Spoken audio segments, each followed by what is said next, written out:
ஆகாசவீரன், பேரரசு அப்படின்னு ஒரு புருஷன் பொண்டாட்டி இருக்காங்க. இவங்க 2 பேத்துக்கும் கல்யாணம் ஆன நாள்ல இருந்து தினமும் சண்டை வந்துட்டே தான் இருக்கும். இப்படி ஒவ்வொரு நாளும் சின்ன சண்டையா போட்டு, அது ஒரு நாள் மிகப்பெரிய சண்டையாவே மாறுது. அந்த சண்டையோட கடைசில இவங்க 2 பேரும் பிரிஞ்சு தான் வாழணும் அப்படின்ற ஒரு முடிவுக்கே வந்துடுறாங்க. இப்படி ஒரு கலவரத்துக்கு நடுவுல பேரரசி தன்னோட அப்பா, அம்மா மட்டும் கூட்டிட்டு தன்னோட குழந்தைக்காக மொட்டை அடிக்கிறதுக்கு குலதெய்வ கோயிலுக்கு போறாங்க. என்னதான் சண்டையா இருந்தாலுமே ஒரு குழந்தைக்கு யாருக்கும் தெரியாம மொட்டை அடிக்கிறாங்க. சொந்த பந்தங்கள் யாருமே கிடையாது. அதுவும் தன்னோட புருஷனுக்கே சொல்லாம மொட்டை அடிக்கிறதால நம்ம ஆகாச வீரனுக்கு இன்னும் 2 கோவம் அதிகமாகுது. உடனே குலதெய்வ கோயிலுக்கு வந்து, தான் குழந்தைக்கு என்ன கேட்காமயே மொட்டை அடிக்கிறீங்களா? அப்படின்னு பொண்டாட்டிகிட்டயும், மாமனார்கிட்டயும் பயங்கரமா சண்டை போடுறாரு. இதெல்லாம் பத்தாது நம்ம ஆகாச வீரனோட அம்மா வேற, அவங்களும் என் பேத்திக்கு என்னை விட்டுட்டு ஏன்டா மொட்டை அடிக்கிறீங்க? அப்படின்னு இன்னும் 2 பிரச்சனைய பெருசாக பார்க்குறாங்க. இப்படி புருஷனும் பொண்டாட்டியும் கோவிலுக்குள்ளேயே மாறி மாறி சண்டை போட்டுக்கிறாங்க. அந்த கோவிலுக்கு சாமி கும்பிட வந்த ஒருத்தர், "ஏன்பா அப்படி புருஷன் பொண்டாட்டி சண்டை போடுறீங்க? உங்க 2 பேத்துக்கு அப்படி என்னதான் பிரச்சனை? அப்படி என்னதான் நடந்துச்சு?" அப்படின்றத ஆகாச வீரன் பேரரசியோட கதைய கேட்கிறாரு. இங்க தான் நமக்கு கதையே ஆரம்பிக்குது.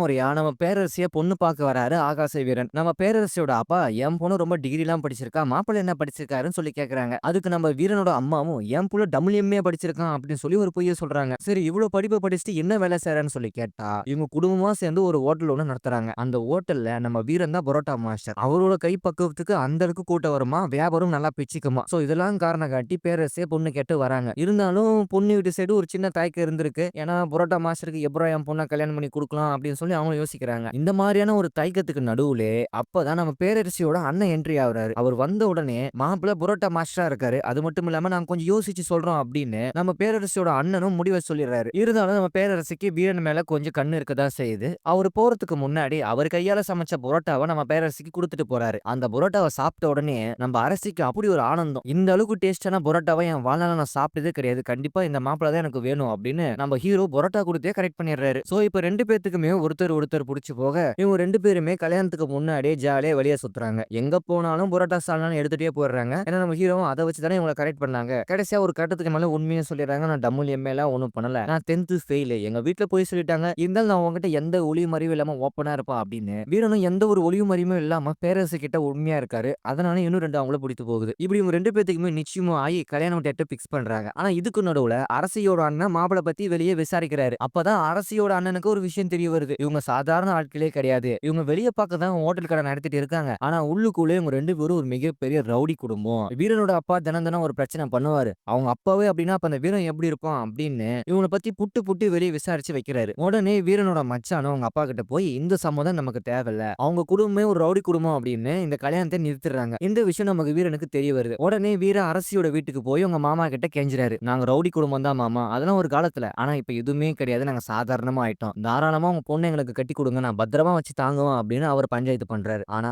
அரசியோட அண்ணனும், "இங்க பாரு தேவையில்லாம பிரச்சனை பண்ணாத" அப்படின்னு அங்கேயே சண்டை போடுறாரு. கடைசியா வீரன் கேட்கறது ஒரே ஒரு கேள்விதான். நம்ம யாரையுமே எதிர்பார்க்க தேவையில்ல. நீ என் கூட வந்துரு, நான் உன்ன ராணி மாரி பாத்துக்கிறேன் அப்படின்னு அந்த இடத்திலேயே வீட்டை விட்டு ஓடி வர சொல்றாரு. அப்பதான் அரசி ஒரு விஷயம் சொல்றாங்க. "நான் வந்துருவேன். உங்க குடும்பம் எப்படி ரவுடி குடும்பமோ, அதே மாரி தான் எங்க அப்பாவும், எங்க அண்ணனும். எங்க அப்பா மிகப்பெரிய ஒரு டான். எங்க அண்ணன் அதுக்கும் மேல. இப்ப எனக்காக தான் அவங்க திருந்தி ஓரளவுக்கு ஒரு வாழ்க்கைய வாழ்றாங்க. உன்னால இவங்கள எதிர்த்து என்ன தூக்கிட்டு போக முடியுமா?" அப்படின்னு ஒரு கேள்வி கேட்டது தான். உடனே ஆகாச வீரனா மாறி நம்ம பேரரசிய அப்படியே மகாராணி மாரி அங்கிருந்து தூக்கிட்டு வந்து நைட்டோட நைட்டா அவங்க குடும்பத்த கூப்பிட்டு தாலியும் கட்டிடுறாரு. வீரனுக்கு அப்படி ஒரு சந்தோஷம். ஆஹா, இந்த பொண்ணு அவங்க வீட்டையே எதிர்த்து எனக்காக ஓடி வந்துட்டாளே, கண்டிப்பா அவள நம்ம கண் கலங்காம பாத்துக்கணும் அப்படின்னு ஒவ்வொரு நாளுமே அப்படி தாங்குறாரு. கல்யாணம் ஆன புதுசுல சின்னஞ்சிறுசுங்க அப்படிதான் இருக்கும். ஆனா நாளாக நாளாக தான் இங்க பிரச்சனையே ஆரம்பிக்குது. ஆகாச வீரன் ஒரு ஹோட்டல சொந்தமா நடத்திட்டு வராரு. அந்த ஹோட்டல்ல கல்லால உட்கார்றது நம்ம வீரனோட அம்மா தான். இப்ப புதுசா மருமக வந்துட்டாலே, மருமக கைராசி எப்படி இருக்கும் அப்படின்னு மாமனாரும் மருமகள கல்லால உட்கார வைக்கிறாரு. உடனே வீரனோட அவங்க அம்மாக்கு பயங்கர கோவம் வந்துருது. இத்தன நாளா நான் தானே அந்த கல்லால உட்கார்ந்திருந்தேன். இப்ப அவனா புதுசா வந்து உட்கார்றா அப்படின்னு அவங்களுக்குள்ள ஒரு சின்ன ஒரு நெருப்பு ஒண்ணு பத்திக்கிட்டு எரிய ஆரம்பிக்குது. அந்த நாள்னு பார்த்து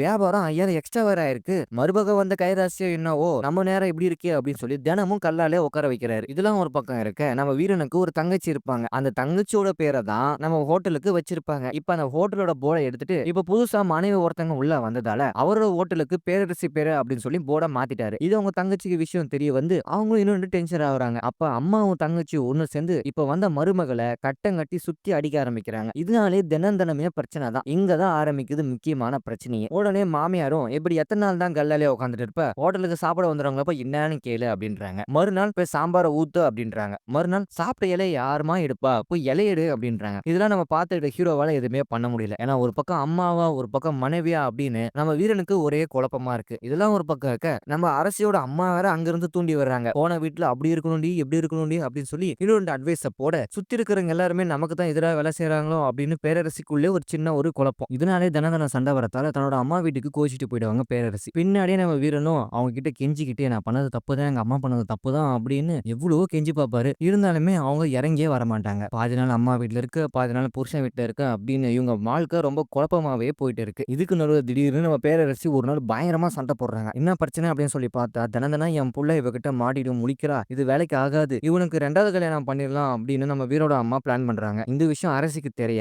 இதனால தான் உங்க அம்மா என் மேல இவ்ளோ காண்டா இருக்காங்களா? அப்போ உங்க அம்மாக்கு சுத்தமா புடிக்கலையா? நீ வேற ஒருத்தைய கல்யாணம் பண்ண போறியா? அப்படின்னு சண்டை பெருசாகுது. அது மட்டும் இல்லாம அந்த 2வது கல்யாணம் பண்றவங்க வேற யாருமே கிடையாது. நம்ம வீரனோட அத்தை பொண்ணு தான். தினம் தினம் அத்தை பொண்ணு கடைக்கு வர, அப்பயும் நம்ம பேரரசி ஒரு டவுட் பட்டாங்க. அப்ப இவனுக்கும் அவளுக்கும் ஏதோ ஒரு கனெக்ஷன் இருக்கும் போல. அதனால தான் என்ன விரட்ட பார்க்குறாங்க அப்படின்னு சண்டை பெருசாகுது. ஒரு கட்டத்துக்கு மேல நான் இருக்கவே மாட்டேன், நான் சாக போறேன் அப்படின்னு கடைசியா சாகறதுக்கு முன்னாடி தன்னோட அண்ணன் கிட்ட ஃபோன் பண்ணி சொல்லிடுறாங்க அரசி. அண்ணா இங்கிருந்து என்ன கூட்டிட்டு போயிட்டா என்னால இருக்கவே முடியல அப்படின்னு. அவங்க அண்ணன்காரனும் இதே பிரச்சனையா போச்சு, இன்னைக்கு இருக்குடா அவனுக்கு அப்படின்னு அவன் ஆளுங்களை கூட்டிட்டு வந்து அங்க கிளம்பி வந்துடுறான். இன்னொரு பக்கம் நம்ம வீரனும் நீ ஏடி சாகுறது, நான் சாகுறேன் அப்படின்னு அவரு ஒரு கிணத்துல போய் குதிச்சிடறாரு. பார்த்தா அந்த கிணத்துல தண்ணியே இல்ல, ஒரு சாக்கடை தான். அந்த கிணத்துல இருந்து மேல வர முடியாம அந்த கிணத்துக்குள்ளேயே மாட்டிக்கிட்டாரு. இப்ப வீரனும் வீட்டுக்குள்ள இல்ல. இன்னொரு பக்கம் நம்ம அரசியோட அண்ணனும் ஆளுங்களோட கூட்டிட்டு வந்து எவன்டா என் தங்கச்சி மேல கை வச்சது, எவன்டா என் தங்கச்சி அழ வச்சது அப்படின்னு அரசியோட அண்ணனும் வீரனோட அப்பா அம்மா தங்கச்சி தம்பி அப்படின்னு எல்லாத்தையும் பயங்கரமா போட்டு அடிக்கிறான். அது மட்டும் இல்லாம ஹோட்டலே அடிச்சு நொறுக்குறான். இதெல்லாம் பார்த்துட்டு இருந்த நம்ம அரசியும்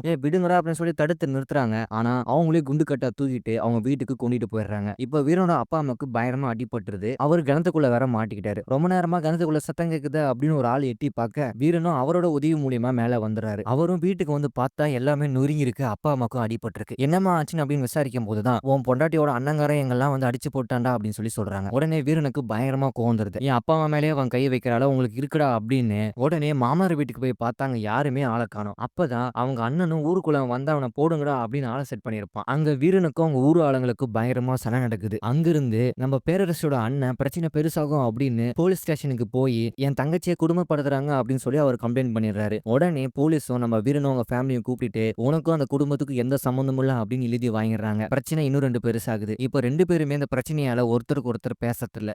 இப்படியே 3 மாசமா புருஷன் பொண்டாட்டி சண்டை நடந்துட்டே தான் இருக்கு. யாருமே முகம் குடுத்து கூட பேச மாட்றாங்க. ஸோ இங்க ஆரம்பிச்ச சண்டை எங்கெல்லாம் கொண்டு வந்து முடியுது பாருங்க அப்படின்னு கடைசியில இந்த கோவில்ல வந்து முடிஞ்சிருக்கு. ஸோ இதுதான் பிரச்சனைக்கான முக்கிய காரணம் அப்படின்னு நடந்த விஷயத்த எல்லாமே நம்ம வீரனும் பேரரசியும் சொல்றாங்க. இதுக்கு நடுவுல கோவில்ல பஞ்சாயத்து நடக்குது அப்படின்னு தெரிஞ்சுக்கிட்டு நம்ம பேரரசியோட அண்ணனும் ஆளுங்களை கூட்டிக்கிட்டு நம்ம வீரனை அடிக்க வரான். ஏன்னா ஏற்கனவே உங்க 2 பேத்துக்கு நடுவுல ஒரு வாய்க்கா தகராறு. இதாண்டா சாக்கு அப்படின்னு பிரச்சனையை இன்னும் 2 பெருசாக தான் பாக்குறானுங்க. அப்பதான் கடைசியா எந்த முடிவு பண்ணலாம் அப்படின்னு 2 குடும்பம் யோசிச்சுட்டு இருக்காங்க. அப்பதான் நம்ம வீரனோட தங்கச்சி புருஷன் வந்து ஒரு ஐடியா சொல்றாரு. இவங்க 2 பேத்தையும் பிரிச்சிடலாம், டைவர்ஸ் வாங்கிடலாம் அப்படின்னு அவரு இவங்க 2 பேத்தையும் எப்படியாச்சும் பிரிக்கணும் அப்படின்னு இறங்கி வேலை பாக்குறாரு. ஒரு வக்கீல கூப்பிட்டு டைவர்ஸ் நோட்டீஸோட வராரு. இவங்க 2 பேருமே கையெழுத்து போட்டா மட்டும் போதும். நம்ம வீரனும் நிறைய யோசிச்சு பாக்குறாரு. இத்தனை நாளா இவ கூட நம்ம மாரடிச்சு பார்த்துட்டோம். இதுக்கப்புறம் இவனால என்னால சமாளிக்க முடியாது. நானும் எவ்வளவுதான் உன்னை நிரூபிக்கிறது உன் மேல அவ்வளவு பாசம் இருக்கும் அப்படின்னு. ஆனா எல்லாத்தையும் விட்டுட்டு என்னை விட்டுட்டு போயிட்டியே அப்படின்னு அவர் ரொம்ப ஃபீல் பண்ணி கையெழுத்தும் போட்டு கொடுத்துறாரு. ஒரு கட்டத்துக்கு மேல இதுக்கப்புறமும் உன் மேல எவ்வளவு அன்பு இருக்கு அப்படின்னு என்னால காட்ட முடியல, என்ன மன்னிச்சிரு அப்படின்னு டைவர்ஸ் பேப்பர்ல கையெழுத்து போட்டு அங்க இருந்து கிளம்புறாரு. ஆனா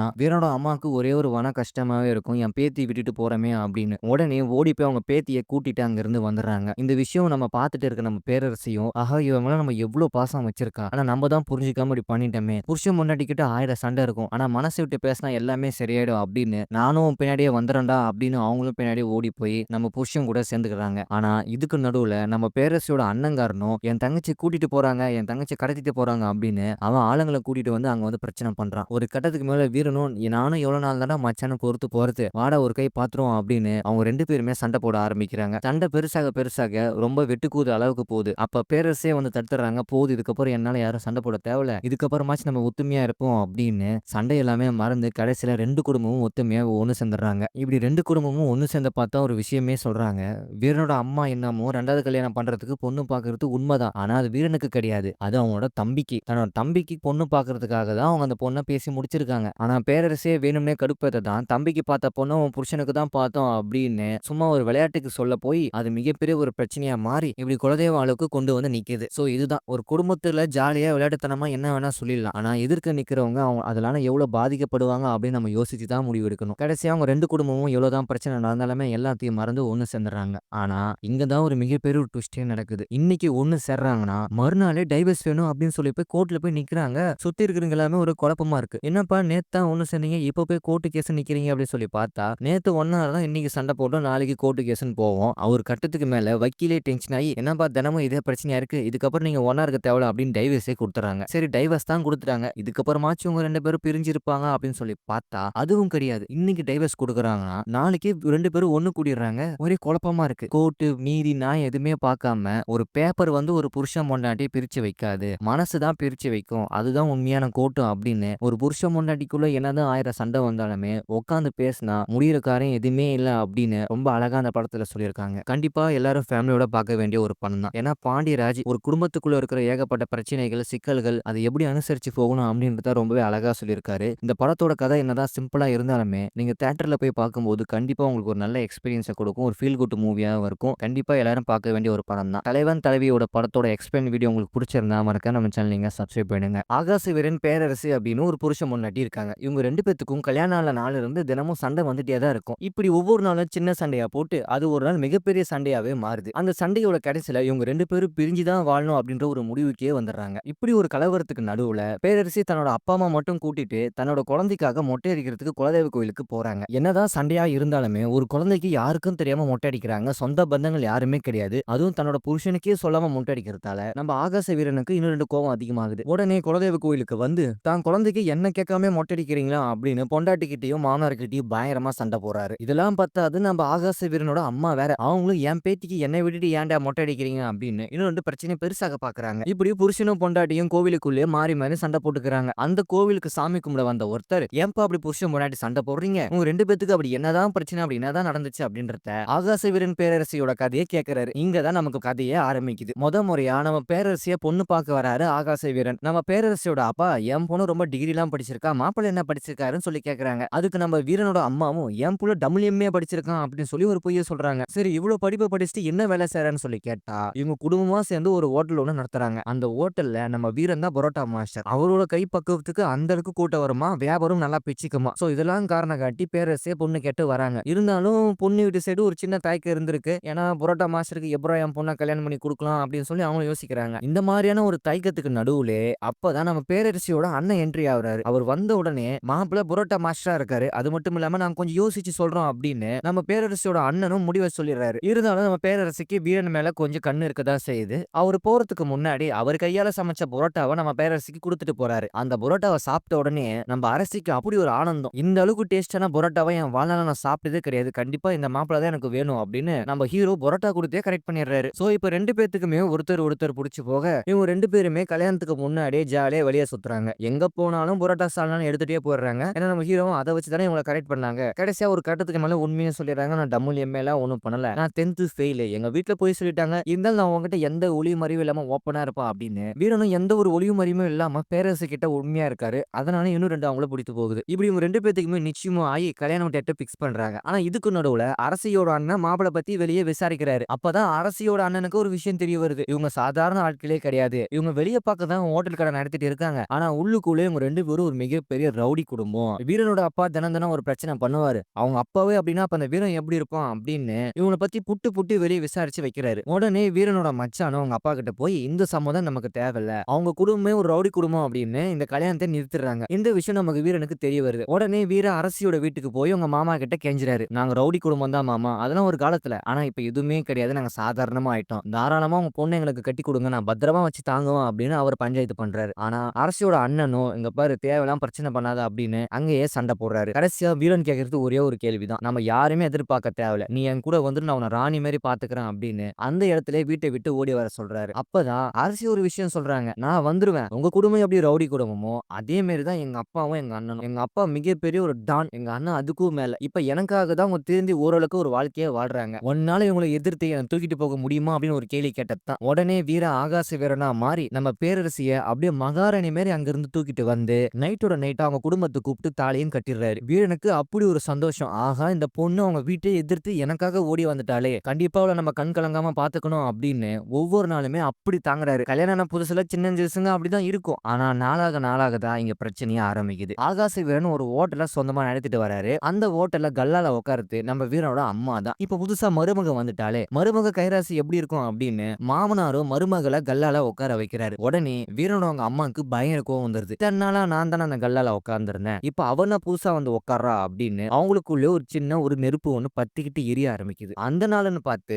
வியாபாரம் 5000 எக்ஸ்ட்ரா வேற ஆயிருக்கு. மறுபக்கம் வந்த கைராசியம் என்னவோ நம்ம நேரம் இப்படி இருக்கே அப்படின்னு சொல்லி தினமும் கல்லாலே உட்கார வைக்கிறாரு. இதெல்லாம் ஒரு பக்கம் இருக்க, நம்ம வீரனுக்கு ஒரு தங்கச்சி இருப்பாங்க. அந்த தங்கச்சியோட பேரை தான் நம்ம ஹோட்டலுக்கு வச்சிருப்பாங்க. இப்ப அந்த ஹோட்டலோட போர்டை எடுத்துட்டு இப்ப புதுசா மனைவி ஒருத்தவங்க உள்ள வந்ததால அவரோட ஹோட்டலுக்கு பேரரசி பேரு அப்படின்னு சொல்லி போர்டை மாத்திட்டாரு. இது அவங்க தங்கச்சிக்கு விஷயம் தெரிய வந்து அவங்களும் இன்னும் டென்ஷன் ஆகுறாங்க. அப்ப அம்மாவும் தங்கச்சியும் ஒண்ணு சேர்ந்து இப்ப வந்த மருமகளை கட்டம் கட்டி சுத்தி அடிக்க ஆரம்பிக்கிறாங்க. இதனாலே தினமே பிரச்சனை தான். இங்க தான் ஆரம்பிக்குது முக்கியமான பிரச்சனையே. உடனே மாமியாரும் இப்படி எத்தனை நாள் தான் கல்லாலே உட்காந்துட்டு இருப்ப, ஹோட்டலுக்கு சாப்பிட வந்துடுறவங்களப்ப என்னன்னு கேளு அப்படின்றாங்க. மறுநாள் போய் சாம்பாரை ஊத்து அப்படின்றாங்க. மறுநாள் சாப்பிட்ட இலையை யாருமா எடுப்பா, போய் இலைய எடு அப்படின்றாங்க. இதெல்லாம் நம்ம பார்த்துட்டு ஹீரோவால எதுவுமே பண்ண முடியல. ஏன்னா ஒரு பக்கம் அம்மாவா ஒரு பக்கம் மனைவியா அப்படின்னு நம்ம வீரனுக்கு ஒரே குழப்பமா இருக்கு. இதெல்லாம் ஒரு பக்கம் இருக்க, நம்ம அரசியோட அம்மா வேற அங்கிருந்து தூண்டி வர்றாங்க. போன வீட்டுல அப்படி இருக்கணும்டி எப்படி இருக்கணும்டி அப்படின்னு சொல்லி இன்னொரு அட்வைஸ போட சுத்தி இருக்கிறவங்க எல்லாருமே நமக்கு தான் எதிராக வேலை செய்யறாங்களோ அப்படின்னு பேரரசிக்குள்ளே ஒரு சின்ன ஒரு குழப்பம். இதனாலே தினம் சண்டை வரத்தால தன்னோட அம்மா வீட்டுக்கு கோச்சிட்டு போயிடுவாங்க பேரரசி. பின்னாடியே நம்ம வீரனும் அவங்க கிட்ட கெஞ்சிக்கிட்டே நான் பண்ணது தப்பு தான், எங்க அம்மா பண்ணது தப்பு தான் அப்படின்னு எவ்வளவோ கெஞ்சி பார்ப்பாரு. இருந்தாலுமே அவங்க இறங்கியே வரமாட்டாங்க. பாதி நாள் அம்மா வீட்டுல இருக்கு, பாதி நாள் புருஷன் வீட்டுல இருக்கு அப்படின்னு இவங்க வாழ்க்கை ரொம்ப குழப்பமாவே போயிட்டு இருக்கு. இதுக்கு நடுவில் திடீர்னு நம்ம பேரரசி ஒரு நாள் பயங்கரமா சண்டை போடுறாங்க. என்ன பிரச்சனை அப்படின்னு சொல்லி பார்த்தா, தினம் என் புள்ள இவகிட்ட மாட்டிட்டு முழிக்கிறா, இது வேலைக்கு ஆகாது, இவனுக்கு 2வது கல்யாணம் பண்ணிடலாம் அப்படின்னு நம்ம வீரோட அம்மா பிளான் பண்றாங்க. இந்த விஷயம் அரசிக்கு தெரிய,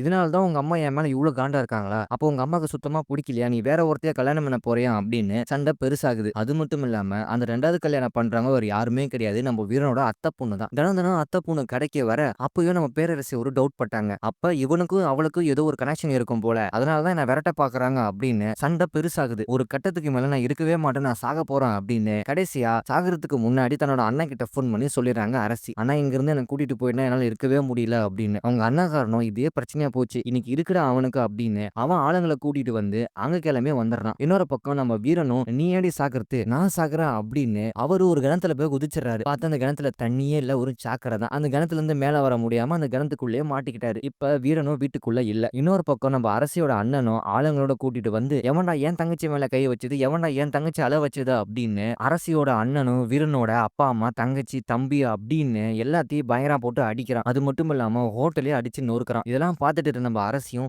விடுங்கடா அப்படின்னு சொல்லி தடுத்து நிறுத்துறாங்க. ஆனா அவங்களே குண்டு கட்டா தூக்கிட்டு அவங்க வீட்டுக்கு கொண்டுட்டு போயிடுறாங்க. இப்ப வீரனோட அப்பா அம்மாக்கு பயங்கரமா அடிபட்டுருது. அவர் கிணத்துக்குள்ள வேற மாட்டிக்கிட்டாரு. ரொம்ப நேரமா கிணத்துக்குள்ள சத்தம் கேக்குது அப்படின்னு ஒரு ஆள் எட்டி பார்க்க வீரனும் அவரோட உதவி மூலியமா மேல வந்துறாரு. அவரும் வீட்டுக்கு வந்து பார்த்தா எல்லாமே நொறுங்கி இருக்கு, அப்பா அம்மாக்கும் அடிபட்டிருக்கு. என்னமா ஆச்சுன்னு அப்படின்னு விசாரிக்கும் போதுதான் உன் பொண்டாட்டியோட அண்ணங்காரன் எங்கெல்லாம் வந்து அடிச்சு போட்டான்டா அப்படின்னு சொல்லி சொல்றாங்க. உடனே வீரனுக்கு பயங்கரமா கோவம் வந்துருது. என் அப்பா அம்மா மேலேயே அவன் கை வைக்கிறாளோ உங்களுக்கு இருக்குடா அப்படின்னு உடனே மாமனார் வீட்டுக்கு போய் பார்த்தாங்க, யாருமே ஆளை காணோம். அப்பதான் அவங்க அண்ணனும் ஊருக்குள்ள வந்து அவனை போடுங்கடா அப்படின்னு ஆளை செட் பண்ணிருப்பான். அங்க வீரனுக்கும் அவங்க ஊர் ஆளுங்களுக்கும் பயங்கரமா சண்டை நடக்குது. அங்கிருந்து நம்ம பேரரசோட அண்ணன் பிரச்சனை பெருசாகும் அப்படின்னு போலீஸ் ஸ்டேஷனுக்கு போய் என் தங்கச்சியை குடும்பப்படுத்துறாங்க அப்படின்னு சொல்லி அவர் கம்ப்ளைண்ட் பண்ணிடுறாரு. உடனே போலீஸும் நம்ம வீரனும் அவங்க ஃபேமிலியும் கூப்பிட்டு உனக்கும் அந்த குடும்பத்துக்கு எந்த சம்பந்தமும் இல்ல அப்படின்னு எழுதி வாங்கிடுறாங்க. பிரச்சனை இன்னும் 2 பெருசாகுது. இப்போ 2 பேருமே இந்த பிரச்சனையால ஒருத்தருக்கு ஒருத்தர் பேசறதில்ல.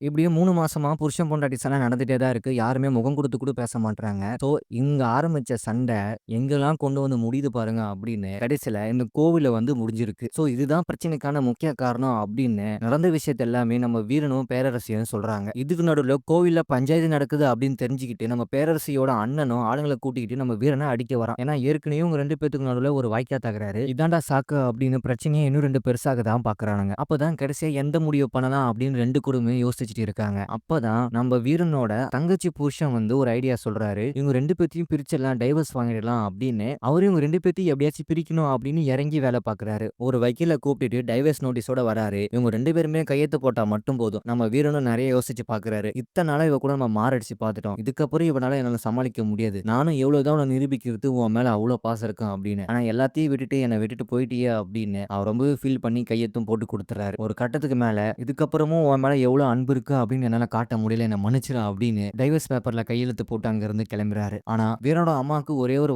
கஷ்டமாவே இருக்கும். என் பேத்தி விட்டுட்டு போறோமே அப்படின்னு. உடனே ஓடி போய் அவங்க பேத்திய கூட்டிட்டு அங்கிருந்து வந்துடுறாங்க. இந்த விஷயம் நம்ம பார்த்துட்டு இருக்க நம்ம பேரரசியும், ஆஹா இவன் மேல நம்ம எவ்ளோ பாசம் வச்சிருக்கா. ஆனா நம்ம தான் புரிஞ்சுக்காம இப்படி பண்ணிட்டோமே. புருஷன் பொண்டாட்டி கிட்ட 1000 சண்டை இருக்கும். ஆனா மனசு விட்டு பேசினா எல்லாமே சரியாயிடும் அப்படின்னு நானும் உன் பின்னாடியே வந்துறேன்டா அப்படின்னு அவங்களும் பின்னாடியே ஓடி போய் நம்ம புருஷன் கூட சேர்ந்துக்கிறாங்க. ஆனா இதுக்கு நடுவுல நம்ம பேரரசியோட அண்ணங்காரனும் என் தங்கச்சி கூட்டிட்டு போறாங்க, என் தங்கச்சி கடத்திட்டு போறாங்க அப்படின்னு அவன் ஆளுங்கள கூட்டிட்டு வந்து அங்க வந்து பிரச்சனை பண்றான். ஒரு கட்டத்துக்கு மேல வீரனும் நானும் எவ்வளவு நாள் தான்டா மச்சான பொறுத்து போறது, வாடா ஒரு கை பாத்துருவோம் அப்படின்னு அவங்க 2 பேருமே சண்டை போட ஆரம்பிக்கிறாங்க. சண்டை பெருசாக பெருசாக ரொம்ப வெட்டுக்கூது அளவுக்கு போகுது. அப்ப பேரரசே வந்து தடுத்துறாங்க. போகுது இதுக்கப்புறம் என்னால யாரும் சண்டை போட தேவையில்ல. இதுக்கப்புறமாச்சும் நம்ம ஒத்துமையா இருப்போம் அப்படின்னு சண்டை எல்லாமே மறந்து கடைசியில 2 குடும்பமும் ஒத்துமையா ஒண்ணு சேர்ந்துடுறாங்க. இப்படி 2 குடும்பமும் ஒண்ணு சேர்ந்த பார்த்தா ஒரு விஷயமே சொல்றாங்க. வீரனோட அம்மா என்னமோ 2வது கல்யாணம் பண்றதுக்கு பொண்ணு பார்க்கறது உண்மைதான். ஆனா அது வீரனுக்கு கிடையாது. அது அவனோட தம்பிக்கு. தன்னோட தம்பிக்கு பொண்ணு பார்க்கறதுக்காக தான் அவங்க அந்த பொண்ண பேசி முடிச்சிருக்காங்க. ஆனா பேரரசே வேணும்னே கடுப்பேத்த தான் தம்பிக்கு பார்த்த பொண்ண உன் புருஷனுக்கு தான் பார்த்தோம் அப்படின்னு சும்மா ஒரு விளையாட்டுக்கு சொல்ல போய் அது மிகப்பெரிய ஒரு பிரச்சனையா மாறி இப்படி குலதெய்வ அளவுக்கு கொண்டு வந்து நிக்குது. சோ இதுதான் ஒரு குடும்பத்துல ஜாலியா விளையாட்டுத்தனமா என்ன வேணா சொல்லிடலாம். ஆனா எதிர்க்க நிக்கிறவங்க அவங்க அதனால எவ்வளவு பாதிக்கப்படுவாங்க அப்படின்னு நம்ம யோசிச்சு தான் முடிவு எடுக்கணும். கடைசியா அவங்க 2 குடும்பமும் எவ்வளவுதான் பிரச்சனை நடந்தாலுமே எல்லாத்தையும் மறந்து ஒண்ணு சேர்ந்துடுறாங்க. ஆனா இங்க தான் ஒரு மிகப்பெரிய ஒரு ட்விஸ்டே நடக்குது. இன்னைக்கு ஒண்ணு சேர்றாங்கன்னா மறுநாளே டைவர்ஸ் வேணும் அப்படின்னு சொல்லி போய் கோர்ட்ல போய் நிக்கிறாங்க. சுத்தி இருக்கிறவங்க எல்லாமே ஒரு குழப்பமா இருக்கு. என்னப்பா நேத்து தான் ஒண்ணு சேர்ந்தீங்க, இப்ப போய் கோர்ட்டு கேஸ் நிக்கிறீங்க அப்படின்னு சொல்லி பார்த்தா நேத்து ஒண்ணா தான் இன்னைக்கு சண்டை போட்டோம், நாளைக்கு கோர்ட்டு கேஸ்ன்னு போவோம். அவர் கட்டத்துக்கு மேல வக்கீலே டென்ஷன் ஆகி என்னப்பா தினமும் இதே பிரச்சனையா இருக்கு, இதுக்கப்புறம் நீங்க ஒண்ணா இருக்க தேவையில்ல அப்படின்னு டைவர்ஸே கொடுத்துறாங்க. சரி டைவர்ஸ் தான் கொடுத்துட்டாங்க, இதுக்கப்புறமாச்சும் உங்க 2 பேரும் பிரிஞ்சிருப்பாங்க அப்படின்னு சொல்லி பார்த்தா அதுவும் கிடையாது. இன்னைக்கு டைவர்ஸ் கொடுக்குறாங்கன்னா நாளைக்கு 2 பேரும் ஒண்ணு கூடிடுறாங்க. ஒரே குழப்பமா இருக்கு. கோர்ட்டு நீதி நான் எதுவுமே பார்க்காம ஒரு பேப்பர் வந்து ஒரு புருஷன் பொண்டாட்டியை பிரிச்சு வைக்காது, மனசு தான் பிரிச்சு வைக்கும், அதுதான் உண்மையான கோர்ட்டு அப்படின்னு ஒரு புருஷன் பொண்டாட்டிக்குள்ள என்னதான் 1000 சண்டை வந்தாலுமே உட்காந்து பேசினா முடியிற காரியம் எதுவுமே இல்ல அப்படின்னு ரொம்ப அழகா அந்த படத்துல சொல்லியிருக்காங்க. கண்டிப்பா எல்லாரும் ஃபேமிலியோட பார்க்க வேண்டிய ஒரு படம் தான். ஏன்னா பாண்டியராஜ் ஒரு குடும்பத்துக்குள்ள இருக்கிற ஏகப்பட்ட பிரச்சனைகள் சிக்கல்கள் அதை எப்படி அனுசரிச்சு போகணும் அப்படின்றத ரொம்பவே அழகா சொல்லியிருக்காரு. இந்த படத்தோட கதை என்னதான் சிம்பிளா இருந்தாலுமே நீங்க தியேட்டர்ல போய் பார்க்கும்போது கண்டிப்பா உங்களுக்கு ஒரு நல்ல எக்ஸ்பீரியன்ஸை கொடுக்கும். ஒரு ஃபீல் குட் மூவியாவும் இருக்கும். கண்டிப்பா எல்லாரும் பார்க்க வேண்டிய ஒரு படம் தான். தலைவன் தலைவியோட படத்தோட எக்ஸ்பிளைன் வீடியோ உங்களுக்கு பிடிச்சிருந்தா மறக்காம நம்ம சேனல் நீங்க சப்ஸ்கிரைப் பண்ணுங்க.